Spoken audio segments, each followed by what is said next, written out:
Assalamualaikum warahmatullahi wabarakatuh. Saya Rizkia Yuni Maulida dari jurusan Komunikasi Penyiaran Islam.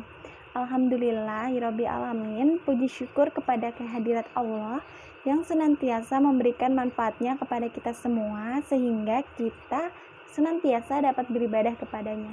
Salawat serta salam juga kita lantunkan kepada junjungan besar kita, Nabi Muhammad SAW, yang telah membawa kita dari zaman kegelapan menuju zaman yang terang benderang. Kali ini saya akan membicarakan atau membahas lebih spesifik tentang apa itu iman. Mungkin teman-teman di sini sering mendengar kata iman, namun belum tentu semuanya mengetahui apa sih itu iman atau bagaimana konsepnya. Nah, saya akan menjelaskannya.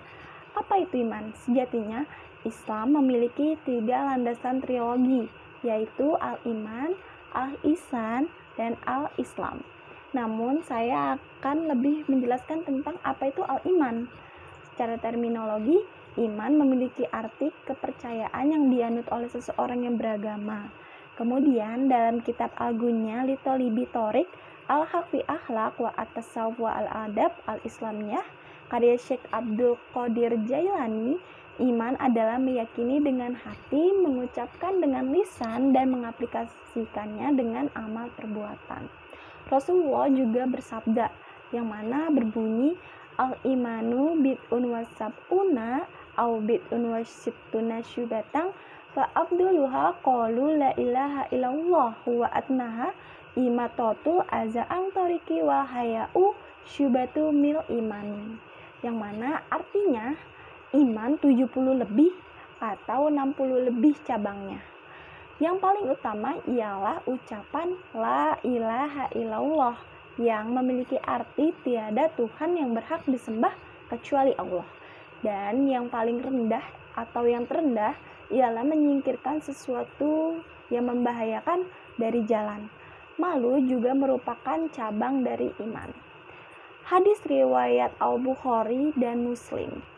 Maka dari hadis tersebut dapat kita uraikan bahwasanya iman itu bukan hanya tentang kita mengucapkan atau membaca kalimat syahadat sebagai bentuk pengakuan bahwasanya Allah itu satu dan tidak ada Tuhan yang berhak disembah selain Allah. Hal-hal lain juga dapat kita masukkan sebagai kategori iman, sebagaimana yang kita pelajari di sekolah ataupun di kajian. Bahkan ketika kita mengaji, iman itu meliputi 6 perkara, yaitu iman kepada Allah, yang mana sudah jelas dengan pengucapan kalimat syahadat, karena itu sejatinya kita bersaksi dan mempercayai jika Allah itu hanya satu. Kemudian adapun iman kepada malaikat. Ada dalil yang mewajibkan kita untuk beriman kepada malaikat. Salah satunya di dalam surat Al-Baqarah ayat 285, yang artinya Rasul telah beriman kepada Al-Quran yang diturunkan kepadanya dari Tuhannya. Demikian pula orang-orang yang beriman, semua beriman kepada Allah, malaikat-malaikatnya, kitab-kitabnya, dan para rasulnya. Selanjutnya ialah beriman kepada kitab Allah, di mana ada beberapa kitab memang yang diturunkan oleh Allah, namun kita hanya bisa beriman kepada satu kitab, yaitu Al-Quran. Kemudian kepada Rasulnya seperti yang disebutkan pada surat Al-Baqarah tadi. Selanjutnya yaitu beriman kepada hari akhir, di mana artinya ini kita percaya jika semua kehidupan pasti akan berakhir atas izin Allah. Dan yang terakhir ialah beriman kepada qada dan qadar. Apa sih itu qada dan qadar? Qada ialah hukum Allah yang telah Ia tentukan untuk alam semesta ini dan telah Ia jalankan semua alam ini sesuai dengan konsekuensinya, hukumnya, dan sunnah-sunnahnya.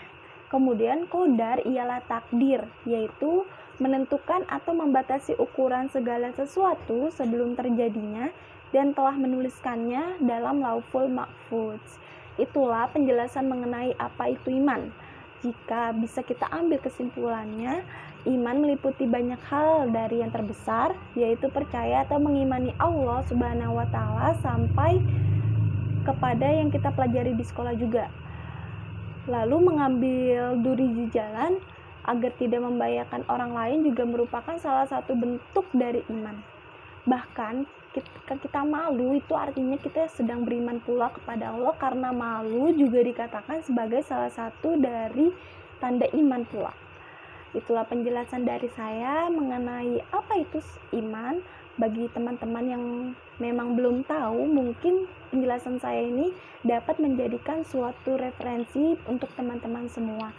Dan saya harap setelah ini kita dapat menjadi manusia yang lebih beriman lagi kepada Allah Subhanahu wa Ta'ala, serta menjadi pribadi yang lebih baik lagi. Amin amin ya robbal alamin. Sekian dari saya. Bila ada kekurangan baik dalam bentuk materi ataupun kesalahan dalam pengucapan dalil ataupun hal yang lainnya, saya mohon dimaafkan.